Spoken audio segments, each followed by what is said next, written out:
It usually happens precisely when you stop looking for it. It happens 3 weeks after you finally block them. Why 3 weeks? Because that is the exact amount of time it takes for their narcissistic supply to run low. You have just started to sleep through the night again without chemical aid. You haven't checked their social media in 4 days.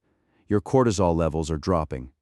You are breathing, finally, and then, the screen lights up, a notification. It might be a text from a number you don't recognize, or an email sent at 2:42 a.m., designed to catch you in your most vulnerable, lonely state. Or a handwritten letter left on your windshield, a tangible invasion of your physical safety. The format changes, but the intention is always the same. It is a breach of your perimeter, and it usually contains 3 specific words that act like a command code to unlock your nervous system. I need you. Or maybe, I have changed. Your heart stops. Your stomach drops. This is not love. This is your body entering fight or flight mode, and instantly, your brain begins to betray you. You forget the screaming fights. You forget the nights you spent crying on the bathroom floor, begging for a shred of empathy. You forget the silence that felt like punishment. All you see is the potential for redemption. You think, maybe they finally get it. Maybe losing me was the wake-up call they needed to become the person they pretended to be at the start. But I'm here to tell you the dark truth before you reply. This is not an apology. This is not remorse. This is a Hoover, named after the vacuum cleaner, because they are trying to suck you back into the void. And if you accept it, the second cycle of abuse will not just be a repeat, it will be twice as painful and half as long. By the end of this video, you will know exactly how to spot a fake apology, decode the psychology behind it, and destroy it. To understand the trap, we need to analyze Michael. Michael was a 30-year-old architect. Smart, rational, a man who built structures based on logic, physics, and concrete. He understood how to make things stand up against earthquakes, but he couldn't withstand Elena. Elena was not structural. Elena was entropy. She was chaos incarnate. For 2 years, she put him through the psychological ringer. The cycle was predictable yet confusing. She flirted with his friends, then accused him of being insecure and jealous when he noticed. She spent his money on luxuries, then called him controlling when he asked to see the budget. It was a tactic called Darvo, deny, attack, and reverse victim and offender. Finally, Michael found the strength to sever the tie. He packed his bags while she was out. He got his own apartment across the city. He started therapy to deprogram his mind. He was rebuilding his foundation brick by brick, reclaiming his identity. Then came the knock on the door. It was a rainy Tuesday night. Note the timing. Manipulators rarely appear when the sun is shining and you are busy. They appear when the weather is gloomy and your defenses are down. He opened the door, and there was Elena, soaking wet. No umbrella. Mascara running down her face in perfect cinematic streaks, shaking visibly. She didn't scream, she didn't fight, she didn't blame him. She fell to her knees, a position of total submission. She looked up at him with those wide, terrified, innocent eyes and delivered the line she had curated for this exact moment. I realized I am nothing without you. I will do whatever it takes. Please help me. Michael stood there, paralyzed. He felt a surge of dopamine hit his brain like a freight train. His savior complex, dormant for weeks, activated instantly. He saw a wounded bird that needed his protection. He didn't see the predator wearing a costume. He let her in. He got her a towel. He made her tea. He listened to her cry for 3 hours about how hard her childhood was. Stories he had heard before but now delivered with new intensity. He thought, she is finally opening up. The walls are coming down. He thought, we are having a breakthrough. This breakup was necessary for her growth. But Michael made one fatal calculation error. He confused intensity with intimacy. He confused desperation with love. And he didn't know that this performance had been rehearsed in the mirror while he was sitting alone in silence. Why did a smart man like Michael let the wolf back in? Why do you? It is not because he was stupid. It is not because he was weak. It is because of a biological glitch in the human brain called intermittent reinforcement. This is the most powerful manipulation tool in existence. It is the same psychological principle that makes slot machines addictive. Think about it. If a slot machine gave you money every time you pulled the lever, you would eventually get bored. It becomes a job. If it never gave you money, you would walk away. It becomes useless. But if it gives you money randomly, once every 50 pulls, unpredictably, you become obsessed. You keep pulling the lever, ignoring the losses, living for that one spike of dopamine. In a toxic relationship, the win is not money.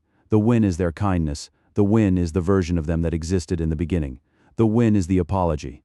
When they finally say I'm sorry after weeks of abuse, your brain releases a massive flood of bonding hormones.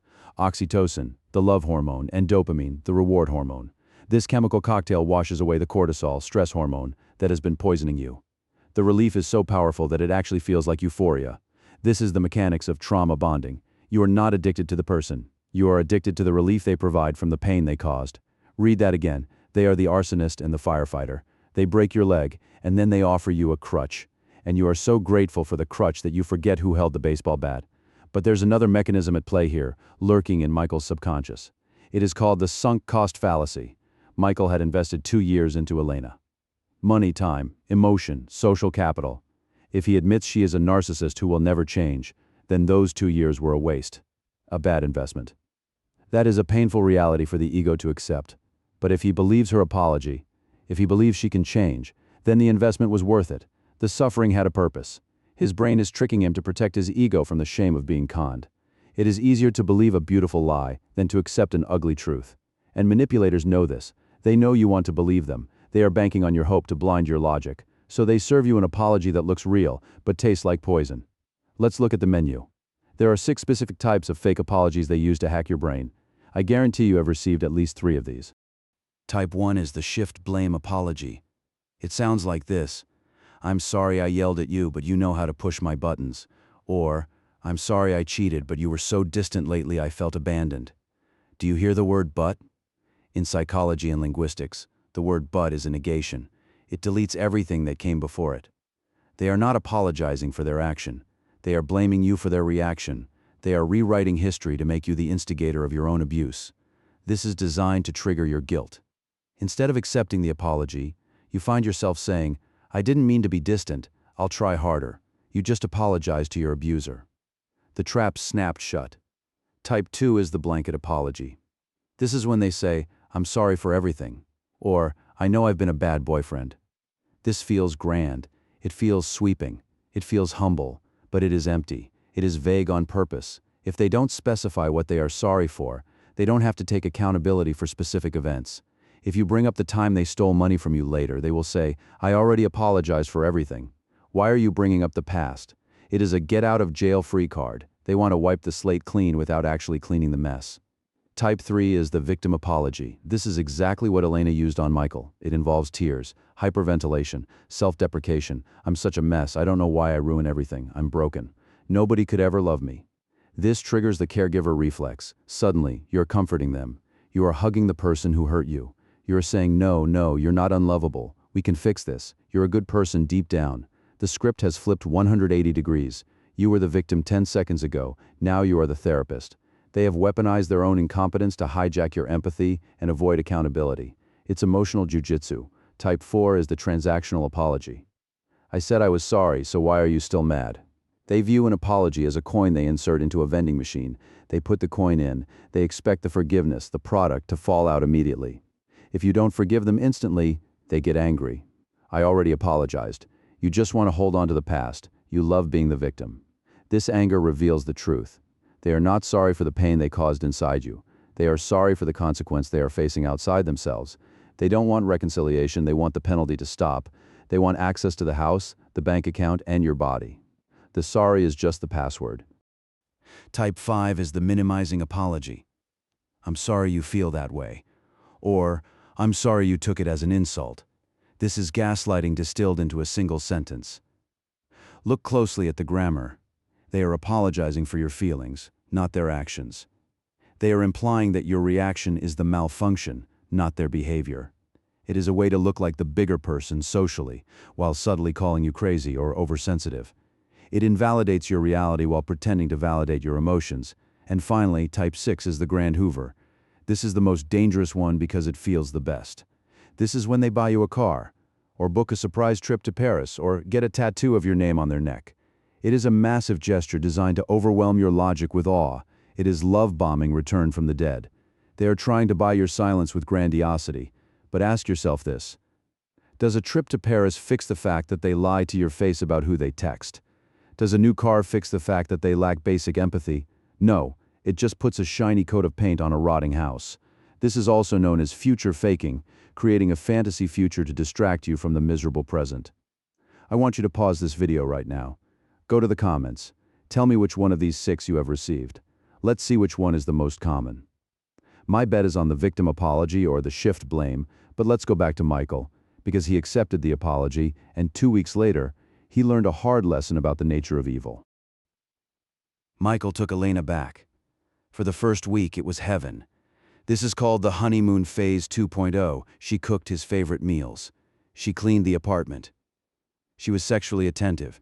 She gave him the password to her phone without him asking, a gesture of radical transparency.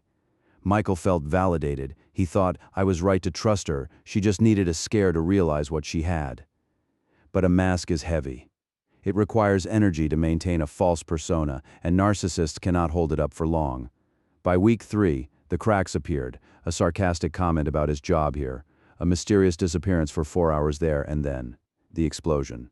Michael asked her a simple, logical question about a charge on the credit card, and Elena didn't just get mad. She went nuclear. I can't believe you're bringing this up after everything I've done for you. You are impossible to please. And just like that, they were back in hell. But this time it was worse. Why? Because now Elena knew something she didn't know before. She knew that Michael's boundaries were flexible. She knew that his no actually meant convince me. She knew that if she cried hard enough, he would fold. She lost all respect for him. In the mind of a narcissist, forgiveness is seen as weakness. When you take back a manipulator who hasn't changed, you are not showing them grace. You are teaching them how to abuse you better. You are providing them with a blueprint of your breaking point, and next time, they will push you just a little bit further because they know you will stay. The devaluation phase comes faster and harder. Michael eventually lost his apartment, he lost his savings trying to fix her problems, and he lost another year of his life that he will never get back. Don't be Michael. You need a tool to test the apology before you let them through the door. You need a filter that separates the true remorse from the manipulation. I call this the translation method. You can start using this method today, even if you haven't replied yet. Especially if you haven't replied yet. Because the next text could come tonight, and you need to be ready to decode it. This is how you protect your sanity. And this is how you regain your power. It requires you to be cold. It requires you to be analytical. Here's the rule. An apology without changed behavior is just manipulation. Words are cheap, air is free. You must stop listening to the audio and start watching the video. Turn off the sound of their voice in your head. Ignore the poetry. Ignore the promises. Look only at what they do. When they send that text, I'm so sorry, I miss you, I've changed, use the translation method. Translate it into what it actually means for them, not you. I miss you translates to I'm bored and my new supply isn't working out. I've changed translates to I have changed my tactic to get you back. I love you translates to I want to own you again. I can't live without you translates to I need someone to carry my emotional baggage. Once you translate the message, the emotional pull disappears. You see it for what it is. A fishing lure, and you are not a fish. Now, how do you respond? The best response is no response. The black hole, silence. Silence is the only thing a narcissist cannot manipulate. It is a mirror that reflects their own void back at them. But I know some of you cannot go full no contact. Maybe you have children together. Maybe you work in the same office. In that case, you use the verify method. You do not accept the apology. You verify the change. You treat it like a business transaction. They say, I'll go to therapy. You say, that's great, I am happy for you. Send me the receipt after your 6th session, and maybe we can talk then. They say, I'll stop drinking. You say, good, I'll speak to you in 6 months when you have a sobriety chip. Watch their reaction. This is the litmus test. A person who is truly sorry will say, that is fair, I broke your trust, and I understand I need to earn it back. Take your time, a manipulator will explode. The mask will slip instantly. You're being unreasonable. You're holding a grudge. Who do you think you are to judge me? And there is your answer. The demon revealed itself because you asked for accountability instead of blind faith. You didn't even have to fight. You just held up a mirror, and they hated what they saw. Use this. Make them work for it. If they want access to the VIP section of your life, they need to pay the cover charge. And the cover charge is consistent, long-term behavior change. Nothing else is accepted currency. Healing from this is not a straight line. There will be days when your brain craves the dopamine. There will be nights when you are lonely enough to open the door just a crack. But remember, Michael, opening the door didn't save him. It drowned him. You are safe right now. Keep the door locked. But be warned, when the apology fails, they don't just give up and walk away. Narcissists do not accept rejection. They classify it as a declaration of war. They move to the next phase of the cycle. If they can't control you with kindness, they will try to control how others see you. It is called the smear campaign. They are probably already telling your mutual friends that you are the crazy one, that you are the abuser, that they tried to apologize and you were cruel and unstable. And the scariest part, people are believing them, because the narcissist is charming and you are exhausted. In the next video, I'm going to show you exactly how to dismantle a smear campaign. I will give you the strategy to protect your reputation without looking defensive. You cannot afford to miss it. Make sure you are subscribed and have notifications on. If this video helped you see the truth, hit the like button. It helps the algorithm show this to other survivors who are about to reply to that text right now. Drop a comment below with the worst fake apology you ever received. Let's expose the script together. Stay strong and do not reply.